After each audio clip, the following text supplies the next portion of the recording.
Hello বন্ধুরা, good morning. আজ আমরা সকাল সকাল বেরিয়ে পড়েছি বড় কাছারি মন্দিরের উদ্দেশ্যে। আমার বাড়ি উলুবেড়িয়া 58 গেট বারগড়চুমু গ্রাম। আমরা ওখান থেকে রওনা দিই বড় কাছারি মন্দিরে যাওয়ার উদ্দেশ্যে। চলে আসি 58 গেট ফেরিঘাট, যেটা এখন তোমরা সবাই ভাইরাল ফেরিঘাট নামে তোমরা চেনো। আমার এর পাশেই বাড়ি।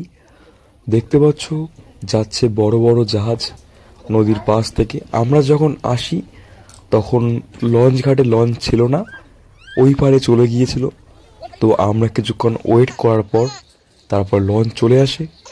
লঞ্চ আসার পর গেট খুলে দেয়। আমরা একে একে সব লঞ্চে উঠে গিয়ে বসি আর সুন্দরভাবে লঞ্চ যাত্রা আমরা শুরু করি।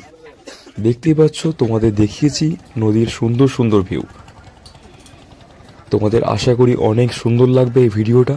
তোমরা ভিডিওর সঙ্গে থাকো, পুরোটা দেখো, ভিডিওটা অনেক সুন্দর লাগবে।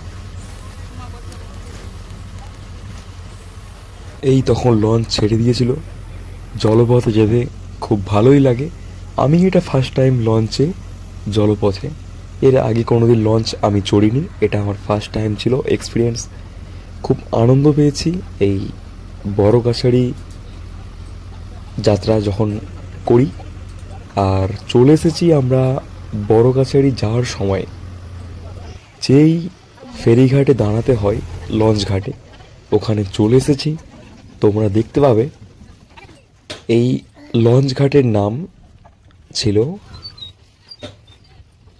বুরুল ফেরিঘাট। এই বুরুল ফেরিঘাটে এখানে এসেছি। বুরুল ফেরিঘাটের পর আমাদের দুটো টোটো বুক করা ছিল। আমাদের টোটো চলে আসে, তারপর আমাদের টোটোতে আমরা উঠে পড়ি। আর টোটোতে উঠে পড়ার পর আমরা যাত্রা শুরু করে দিই। আর এই পুচকিটা খুব দুষ্টুমি করছিল, তোমরা দেখতে পাচ্ছ রাস্তায়। আর রাস্তায় রেকর্ডিং করিনি, কারণ রাস্তার সাউন্ডগুলো খুব বাজে আসছিল, তাই রেকর্ডিং পুরো বন্ধ করে দিয়েছি। রাস্তায় যেতে যেতে হালকা খাওয়া দাওয়া করে তারপর চলে আসি ঠিক বড় কাছারিতে। এখানে পুজোর ডালি নিয়ে একদম বড় কাছারি মন্দিরের উদ্দেশ্যে আমরা রওনা দিয়ে দিই সবাই মিলে, দেখতেই পাচ্ছ। আর আমরা ফার্স্ট সকালে গিয়েছিলাম বলে তখন খুব একটা ভিড় ছিল না। ভিড় তো ছিলই, তবে খুব একটা ভিড় ছিল না। তোমরা যদি বড় কাছারি কেউ আসো, তাহলে যদি সকাল সকাল চলে আসো 7টা 8টা 9টার মধ্যে, তাহলে কিন্তু ফাঁকা ফাঁকা থাকে। ফাঁকার সময় পুজো দিতে খুব সুবিধা হয়। এই পাশে একটা বাচ্চাকে নেড়া করছিল। এখানে তোমরা সবাই জানো পুজো দিতে আসা মানেই নেড়া করে চুল কাটিয়ে তারপরে সবাই পুজো দেয়। এটাই বড় কাছারির সেই বড় ঘাট যেখানে সবাই স্নান করে।